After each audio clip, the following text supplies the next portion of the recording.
SB Yadav की ये खास रिपोर्ट। अमेठी के जगदीशपुर सिद्धपीठ दक्षिणेश्वर पंचमुखी हनुमान मंदिर पर महंत अश्विनी पांडे जी की अध्यक्षता व समस्त कस्बा नगर वासियों के सहयोग से भव्य संगीतमयी राम कथा का आयोजन किया गया, जिसमें श्री राम कथा के चतुर्थ दिवस पर कथा व्यास श्रद्धेय संतोष जी महाराज ने भगवान श्री राम के वन गमन और केवट संवाद प्रसंग का भावपूर्ण वर्णन किया। कथा सुनकर श्रद्धालु भाव विभोर हो उठे। पंडाल में भक्ति का माहौल बना रहा। अंत में आरती व प्रसाद वितरण के साथ कथा का समापन हुआ। कथा समापन के बाद दिनांक 23 जनवरी दिन शुक्रवार को भव्य विशाल भंडारे का आयोजन भी किया गया, जो प्रभु की इच्छा तक चलता रहेगा। उक्त मौके पर मौजूद हिंदू युवा सम्राट जगदीशपुर ब्लॉक प्रमुख राजेश विक्रम सिंह, प्रेम सागर वाजपेयी सेवा हॉस्पिटल राजेश श्रीवास्तव, सज्जन बहादुर सिंह, डॉक्टर राम गोपाल पांडे, कुमार मेडिकल पीके सिंह, अतुल तिवारी, रजनीश सिंह, रिंकू तिवारी, बलराम कौशल, मनोज तिवारी, सुशील तिवारी, प्रदीप तिवारी दिल्ली, राम गोपाल यादव, ब्रजेश सिंह जामो, राम बरन, पवन तिवारी, रामेत वैश्य, विकास माहेश्वरी, अविरल भक्त, शशिकांत श्रीवास्तव, पीके सिंह सहित काफी संख्या में महिला व पुरुष भक्तगण उपस्थित रहे। कुल गोत्र खानदान देखा जाता है बेटी के विवाह के समय। जो घर भर कुल होई बिन अनुपा करिए विवाह सुता अनुरूपा। लेकिन आज जो ये धनुष को तोड़ेगा, त्रिभुवन जय समेत वैदेही त्रिभुवन विजयी हो जाएगा। अभी तक त्रिभुवन विजयी रावण, लेकिन अब वो बनेगा जो धनुष को तोड़ेगा। त्रिभुवन जय समेत वैदेही और बिना ही विचार, विचार शब्द पे अंडरलाइन बस। कुल गोत्र खानदान का विचार नहीं होगा। गोरा है, काला है, अमीर है, गरीब है, मूर्ख है, विद्वान है, इस पे कोई विचार नहीं होगा। बिना ही विचार और धनुष तोड़ दे वो।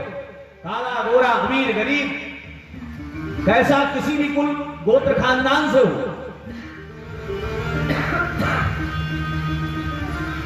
बिना ही विचार बरई हठी हठात सीता उसके साथ उसका विवाह होगा।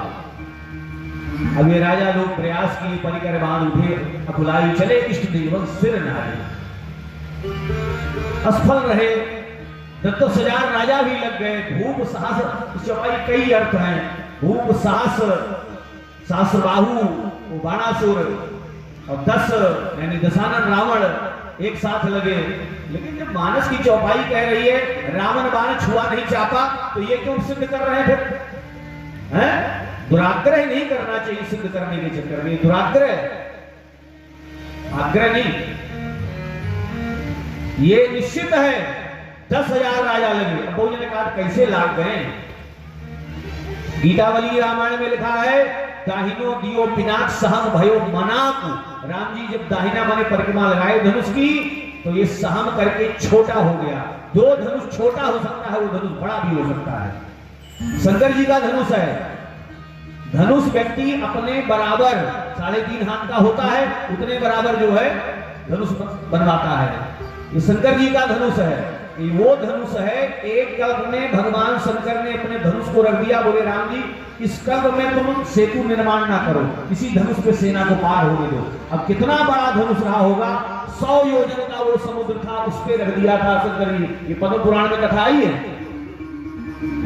100 उसमें 10,000 राजा लग गए। तो क्या आश्चर्य है? खूब साहस 10 एक ही 12 लगे उठाए करे बेचारा। अंत में जनक जी महाराज कहते हैं अब कोई वीर नहीं, वीर विहीन मही मैं जानी। राहु चढ़ाऊ, चढ़ाऊ तोरक भाव। राहु माने दूर रहा, चढ़ाना, खींचना और तोड़ना। ये जनक जी का ये भी प्रण था।